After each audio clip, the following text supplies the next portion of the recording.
Hey everyone, this is Adam Elenbaas from Nightlight Astrology. It is Wednesday, and so we are continuing on with our series on the Tao Te Ching for astrologers. We're going to be looking at verses 55 and 56 today. We read through each of the verses twice. After the first time, we're just reading to kind of take them in. The second time through, we are going to pause after each verse and sort of reflect on that verse in light of our study of astrology. And do this every week in order to pause and take a moment to reflect on our underlying intentions. Like, why are we here and why are we studying astrology? And I think it's important to take some time out and look at different sacred texts from around the world, and see what different sages have had to say about life. And I think a lot of this from the Tao Te Ching is super applicable to us as astrologers. So that's why we're doing it. You don't have to have tuned into any of the previous episodes to get something good out of this. Every verse is sort of standalone in the Tao Te Ching. And so I invite you to take it in, reflect, ponder, come to your own conclusions if you like as well. Before I do that, I want to promote a few things. First of all, two of my mentors from the Bhakti Yoga tradition, although I'm no longer formally practicing or like associated with the religious group in terms of the sort of monastic vows and everything like that. I love yoga. I have long loved yoga. I will continue to love yoga the rest of my life.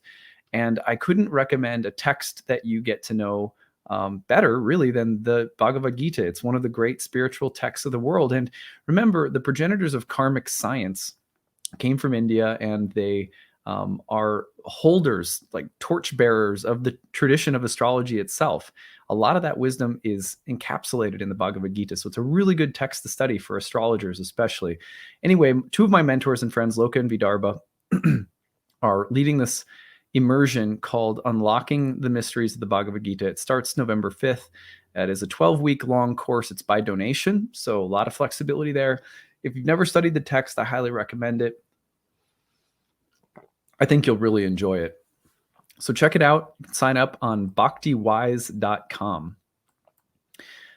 Next, I am also in promotion mode, as you guys know, for my own program, Ancient Astrology for the Modern Mystic. It's a one-year course. It begins on November 12th. At the moment, we have a lot of room left for people to sign up, especially with the need-based tuition option. We still have spots available. We have somewhere between 50 and 75 spots available left. So please feel free to sign up for that in particular. But you can find it on nightlightastrology.com, which is my website. And under the courses page, click on the first year course. Then you're going to want to scroll down, and you can learn all about the program, hear what alumni have had to say about it. You've heard me talk about it quite a bit. There's 30 classes on the year, 2 to 3 hours each that I lead. Outside of that, we have 12 guest lectures. We have an interactive group forum discussion with tutors that are staffed and on staff, and that will answer your questions within 24 hours. We also have breakout study and tutoring sessions in between major units, where you can ask questions and come back to dive deeper into the material that we've covered in a major unit, which is really helpful. There's lots of bonus material, optional homework. There's a certification test you can take at the end if you want to. It's not required. And then at the bottom, you'll find the payment plans. Early bird payment saves you $500 off. Check that out. There's also a payment plan you can stretch out over a year. If that helps you, please take advantage of it. And then finally, the need-based tuition. And that's what we have left, somewhere between 50 and 75. I haven't checked the numbers today, but we have enough available to still accommodate people. So please do take advantage of that. Also, we have a lot of applications that are out right now, but we haven't heard back from people. So if you are in a place where you're on a fixed budget, it's really tight, and for whatever reason, you need a little bit of help with the class, don't feel ashamed. Don't feel embarrassed. That's what it's there for. Big part of my mission is to make sure astrology is very accessible for people of all different income brackets, so to speak. So take advantage of that. We still have some left. We also have had a lot of people apply who we have responded to, but we have not heard back from. If that's you, let us know if you do not want to take advantage of the spot that we've given you so we can open it up for someone else. And also, if you haven't heard back from us, email us right away, because we have had a bunch of people saying, for some reason I applied but haven't heard back. We apply right away. We respond right away to applications, usually within a day or two. So email us info@nightlightastrology.com if you haven't heard from us for whatever reason after applying. All right. Hope to see some of you in class soon. Really looking forward to it. Today, we are looking at verses 55 and 56 of the Tao Te Ching, and trying to draw on these verses as astrologers. What do these verses have to say to us as astrologers? So, verse 55, I'm going to read the two verses, and then we'll go back through them a second time and reflect on them. I'm going to put the verse up on the screen. Let's see here. All right, there we go. You know, I think, let me just see if I can do this. There we go. All right. Verse 55. One who embraces Tao will become pure and innocent, like a newborn babe. Deadly insects will not sting him, wild beasts will not attack him, birds of prey will not strike him. He is oblivious to the union of male and female, yet his vitality is full. His inner spirit is complete. He can cry all day without straining. So perfect is his harmony, so magically does he blend with this world. Know this harmony, it brings the eternal. Know the eternal, it brings enlightenment. A full life, this is your blessing. A gentle heart, this is your strength. Things in harmony with Tao remain. Things that are forced grow for a while, but then wither away. This is not Tao. Whatever is not Tao comes to an early end. Verse 56. One who speaks does not know. One who knows does not speak. Shut the mouth, close the gates, blunt the sharpness, loosen the knots, temper the glare, become one with the dust of the world. This is called the secret embrace. One who knows this secret is not moved by attachment or aversion, swayed by profit or loss, nor touched by honor or disgrace. He is far beyond the cares of men, yet comes to hold the dearest place in their hearts.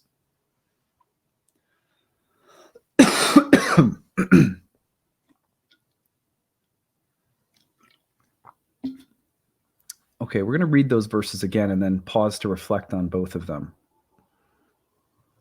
Verse 55. One who embraces Tao will become pure and innocent like a newborn babe. Deadly insects will not sting him. Wild beasts will not attack him. Birds of prey will not strike him. He's oblivious to the union of male and female, yet his vitality is full. His inner spirit is complete. He can cry all day without straining. So perfect is his harmony, so magically does he blend with this world. Know this harmony, it brings the eternal. Know the eternal, it brings enlightenment. Now, on the surface, this verse might seem like something like a description of something that's unobtainable, highly unrealistic. And in a sense, it is. For most of us, none of us are going to be the Taoist hermits living high in the mountains. But there's something important that this verse is saying, and I think it's really applicable for us as students of astrology. First of all, when we are observing the movements of the planets day in and day out, it has a way of affirming the nature of any and every type of experience, to the point where even though we have experiences, we are not discriminating amongst them in the same way. It's not that discrimination is gone. In the same way that we might become oblivious to the union of male and female, or to, let's say, the differences between male and female, and yet it's not that is because we're lacking any kind of sexual energy or potency. So what I love about this verse is that when you become sort of pure and innocent, and you develop this, let's call it an appreciating capacity for the nature of experience itself. Oh, the experience is divine, and the planets are reflecting that to me all the time. If I pay attention, I see where they're going, and then I see and notice the way they play out in my life, and it helps me embrace and affirm all manner of experiences as part of the cosmic play. So I'm developing a deep sense of yes, not a yes that is like contrary to no, but just a sense of acceptance, a sense of flow, a sense of alignment. This is, I think, something like the Tao. When we do that, we may the way we discriminate between things, man, woman, good, bad, up, down, left, right, those things may soften, but they don't soften in a way that somehow dulls our vitality or our actual engagement with the world. It is as though you might think of, you could think of an ascetic as someone who they don't see male and female any longer, and their sex drive is gone. But this is different. This is telling us, no, you'll remain filled with the potent energy of life, that primordial energy that is so vital to a sex drive. But at the same time, you're sort of oblivious to the drama of sex life. Let's call it that. Similarly, you feel complete. You could cry all day long. You could have grief and deep mourning and loss. And this verse is saying you could cry all day, but you wouldn't be straining when you cry. So there's something about this verse that is telling us what ancient astrologers told us, which is that experience itself is sacred. And the planets are affirming that, helping us to appreciate that and see that every day, all day long. And when we develop that spirit inside of us, although the world is filled with distinctions, like male and female, or something attractive and desirable versus something repulsive or ugly to us, all of those distinctions remain, just like crying versus laughing remains. And we will move through all of those experiences while also, in some ways, becoming detached from them.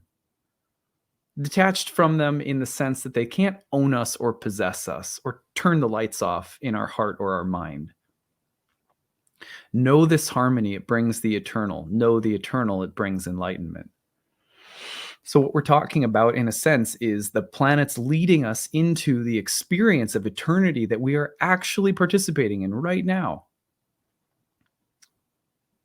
And as we do that, it doesn't negate a sex drive. It doesn't negate good or bad or male or female. Like, it doesn't negate distinctions in this world, crying versus laughing.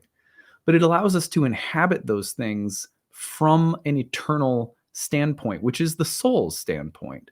The soul is an eternal being experiencing eternity. A full life, this is your blessing. See, there it is.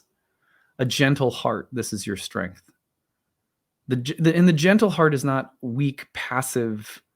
A gentle heart is one that has been cultivated through this appreciating of experience itself. Things in harmony with Tao remain. Things that are forced grow for a while, but then wither away. This is not Tao. Whatever is not Tao comes to an early end. That's interesting. It's interesting to note that the Tao tells us, here's a hint. Look at your life and see what's growing and being sustained. Look at your life and see what you're trying to force and what grows for a little bit and then falls away really quickly. It's a really good hint. Well, interestingly enough, the planets do that all the time as well, because when we pay attention to the planets day in and day out, they are literally mirroring to us all of our attempts at happiness that kind of rise up and fall away. Every moon cycle shows us those things. Often the moon cycles show us those things.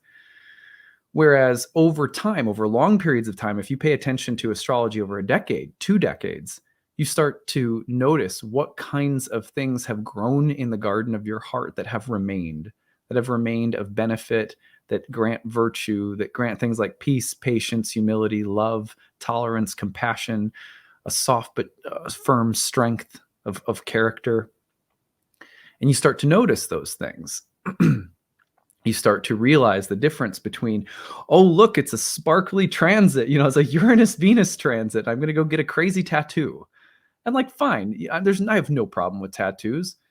And in fact, I encourage people to do crazy fun things under Uranus-Venus transits. But over time, you may become more discerning about what kinds of things are just passing, flickering things and which are not, including the own processes of your mind, the questions that come up, the attempts that you have to try to answer the questions that come up. You learn how to work with your own mind over time because you have the transits alongside of you.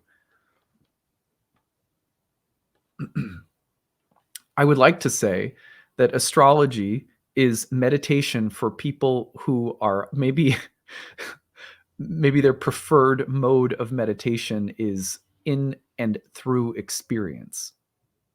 And it helps you to realize that your experience is a form of meditation. And you do have to there is a reflective quality that has to come in, and astrology does give us that. So at any rate, verse 56, one who speaks does not know, one who knows does not speak. Shut the mouth, close the gates, blunt the sharpness, loosen the knots, temper the glare, become one with the dust of the world. This is called the secret embrace. How beautiful is that? I mean, first of all, I feel like a fool coming on and reading a verse that says, that says, one who speaks does not know, as I'm up here pretending like I know anything, One who knows does not speak. But I will tell you that I can at least affirm that in moments in my life, and I'm sure you guys can relate to this, in moments when I truly have understood something, I don't talk. Because that understanding lives in me, and I recognize, well, if I talk, this understanding is like a presence that lives with you, and you have to, you got to be careful with it. And I know that if I say too much, it'll be gone. So shut the mouth, close the gates. These way of saying go within, blunt the sharpness. Be careful of having a sharp mind or sharp temper, sharp speech. Loosen the knots. Take apart complicated things. Make them simple. I feel like Eastern philosophy, especially the further east you get, is like very minimalist. And there's an aesthetic in that that's really beautiful. Temper the glare. Become one with the dust of the world. This is called the secret embrace. So it's like minimizing the amount of drama that we create inside of ourselves. Well, the planets help us with this as well. If you study the planets over a long enough period of time, one of the major byproducts of doing so, in my experience, in my humble opinion, and I've seen this in myself, in my students, in my clients who like astrology, you become much more sensitive about your own chart when it comes to when should I or should I not approach my chart? When should I have a concern and go to my chart and try to find an answer? When should I just let things happen? It is amazing how over time astrology, more than anything else, teaches you to go with the flow. Astrology teaches you don't need to obsess over your birth chart. The birth chart isn't causing anything to happen. The birth chart doesn't determine anything that's going to happen. It's simply a reflection of what is happening or maybe what will happen. It's not causing any of it to happen. And so you become very select. Like astrology, having it as an everyday part of my life, I don't regret at all. Having it as a medium through which to reflect upon experience and embrace and appreciate experience, yes. Having it as a way to get more obsessive about experience or more controlling about experience or to feed into my paranoia or my neurosis about my experience, not so helpful. But it is amazing how over time astrology helps us to create this, what I think that is being called the secret embrace here. Which is why I share the grabbed episodes. If you really listen to the grabbed episodes, the stories as well as the reflections at the end, what we're doing is just sort of throwing up our arms and being like, this is amazing. This life that we live. And if astrology can give us that, I think it's doing the deep work for us. One who knows the secret is not moved by attachment or aversion, swayed by profit or loss, touched by honor or disgrace. They're far beyond the cares of men, yet they come to hold the dearest place in their hearts. See, this is saying it's not that you're callous, cold, disengaged, spiritual bypasser, who has nothing to do with experience, who shuns it, who shuns the world, who tries to go transcend everything. No, it's saying you live a life let's call it this, a life of planetary appreciation. Through the planets, I grow to appreciate my life and the experiences that are flowing around me all the time. I live in a magical, magical world. And all experiences are part of that magic, without exception.